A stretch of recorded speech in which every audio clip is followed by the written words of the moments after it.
Yo, what's going on, guys? Jaden from Rockabouts Sound, and due to popular demand, we are back with the hat. Let's go ahead and jump right into this tutorial. Now, this is the most perfect lead you will ever hear in Serum, so please prepare your ears for an eargasm. This is what it sounds like.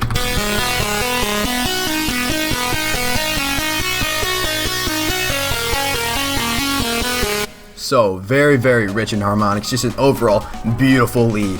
Let's go ahead and learn how it's made. Oh yeah, guys, please, if you guys like that sound, please hit that like button, or if you don't like it, hit that dislike button. Okay, I just want to see how you guys actually like this sound. So please, if you like that, hit that like button. It just helps with the tutorials. Oh yeah, please hit that subscribe button too if you're new here, because we got new tuts coming out on the weekly basis. Let's go. Okay, so here we start off with the initialized patch, and what we're going to be doing here is we're going to be using sync to generate that really rich harmonic sound. Now, we're going to go ahead and choose, we're going to go into our analog section, and we're going to choose this, this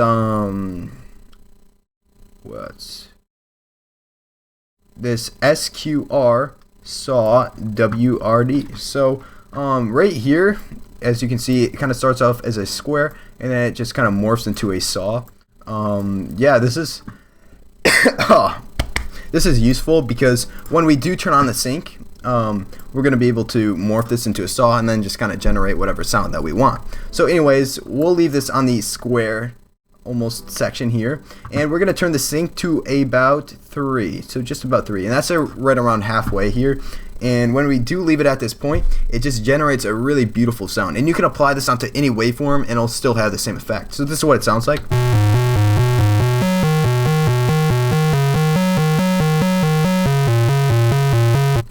Okay, not too shabby there, but we're definitely getting somewhere. Of course, we could turn it to the saw.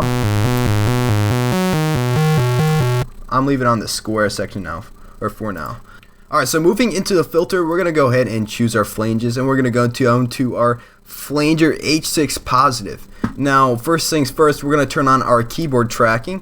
That way, whatever note that we press, the filter cutoff will be subjective and move with it. So, this is really useful for the flanges, just because they are really subjective to where you place your note, and depending on which note is being played, it can give this kind of weird cycled sound on specific notes, and we don't really want that. So we want the filter to move, the filter cutoff to move with whatever note that we're playing. So anyways, we're gonna go ahead and turn up our cutoff to, we'll say somewhere around 1,200 hertz. That sounds good for now. We can go back and adjust that later, but that's not really our most important part. Okay, we're gonna turn up this resonance right here. We'll say 39-40%. You know, this is really just to create a higher presence on this flanger. And as you can hear, it just kind of filters it more and cuts out more of those frequencies as we do turn up the resonance. And the drive will turn up to about halfway, let's say. Okay, now this is the part that really spaces out the sound and creates that heavy sound. All we're going to do here is turn on the hyper, blast that mix all the way up. And we're going to turn that size down to 1, and we're just going to turn up the mix very slightly because we already have this boosted. The dimension could kind of screw things up a little bit, especially with the distortion. Now the distortion, we're going to turn, make sure we have tube selected, and we're just going to turn up this drive. Now the nice thing about the distortion is it really cleans up the sound.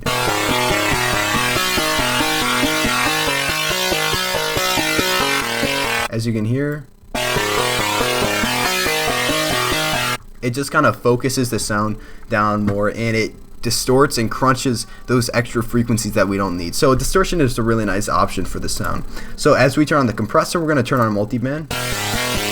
Boost this up a couple decibels. And then we could even turn up reverb. Now is the time that we could change this.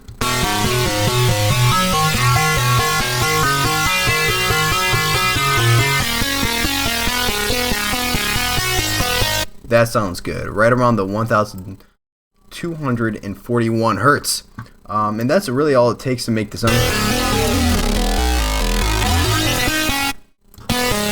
And then of course you can turn this to soft.